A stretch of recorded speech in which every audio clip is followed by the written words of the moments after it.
So we couldn't call Bob Sauve a forgotten superstar because he was never a superstar, but if anything, he was probably one of the most underrated goalies from Quebec to ever skate in the NHL. Now he's part of a big family of talented players.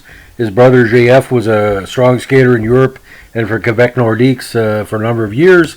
His son Philip is a pro goalie who has played in Europe for Hamburg, and his nephew Maxime Sauve was an NHL hockey forward.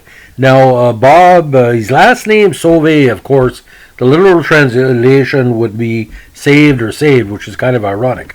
Now, not the biggest goalie on the ice, 5'8", 165 pounds, born in Sainte-Geneviève, Quebec, June 17, 1955.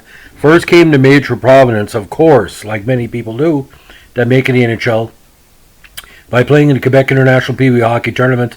He played there in 1967 with a team from the North Shore of Quebec, not the North Shore of New Brunswick.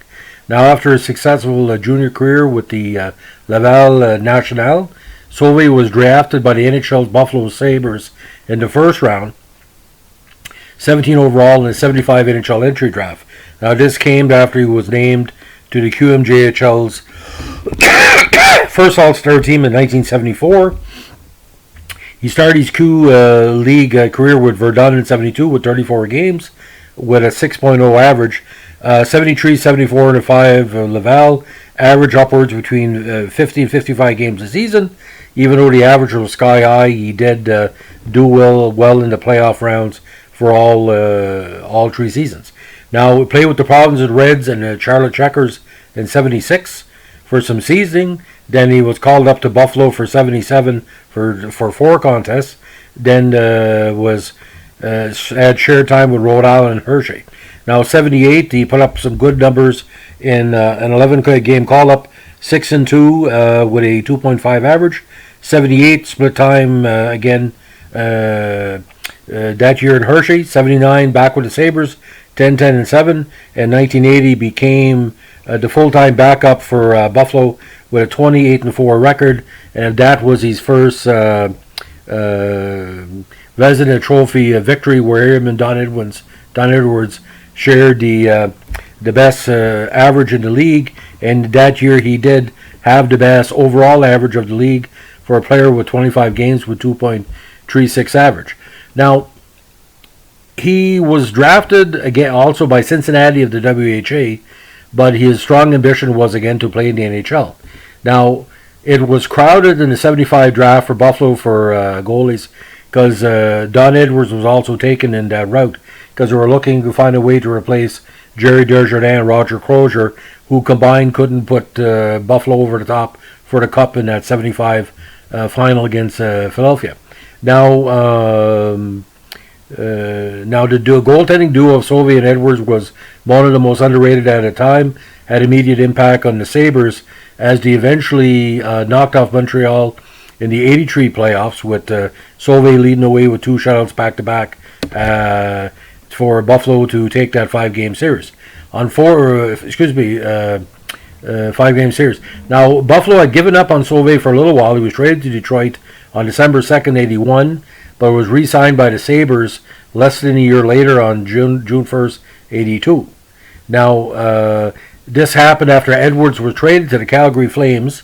Now, Sauve in this one was joined in net by a young phenom just out of high school named Tom Barrasso for the 84 season, and the duo went to share the William M. Jennings Trophy for fewest goals allowed in 84-85, which was the renamed version of the Vezina Trophy. Now, Barrasso was also always quick to credit Sauve for not only helping him but challenging him with his own strong play.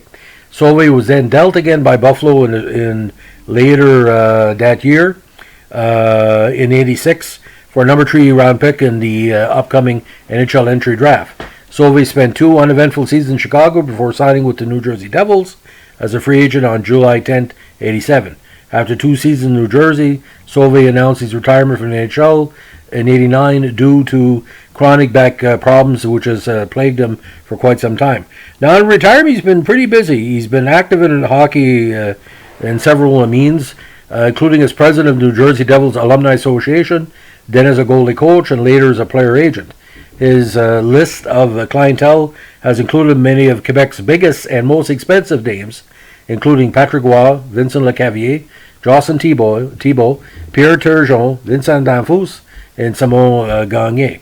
Now, full NHL totals: 420 games, 182, 155, 54, 8 shutouts, a prestigious 3.49 average, playoff record, 34 games, 15 and 16 record with a 3.08 average. And again, that 1980 season, in the playoffs, he won 6-2, and again 83, that 6-4 run, which of course included victories against Montreal in their partial Stanley Cup run. Now, what was ironic about Sauve is that a lot of people felt he would probably end up with the Montreal Canadiens organization sooner or later, but unfortunately it didn't work out. The trade to Chicago, New Jersey, and by that time Patrick Roy had arrived. But Bob Sauve would have been a perfect backup to Patrick Roy, but again, he had Sautart and later Brian Hayward, so just bad timing. But Sauve would have been a good fit, even for the Nordiques. But you know, the Nordiques had other plans in mind for their goalie rank. So that's the legend of Bob Sauve. Thanks for listening. Please give me a like, comment, or subscribe. I really appreciate you guys dropping in. If you have any requests, please leave so in the comment section. And don't forget to vote on Tuesday. We've had 3 provincial elections in New Brunswick since the COVID started. I think the states can handle at least one on one day. And don't forget, vote where you can, when you can, and how you can. Have a good day. Bye.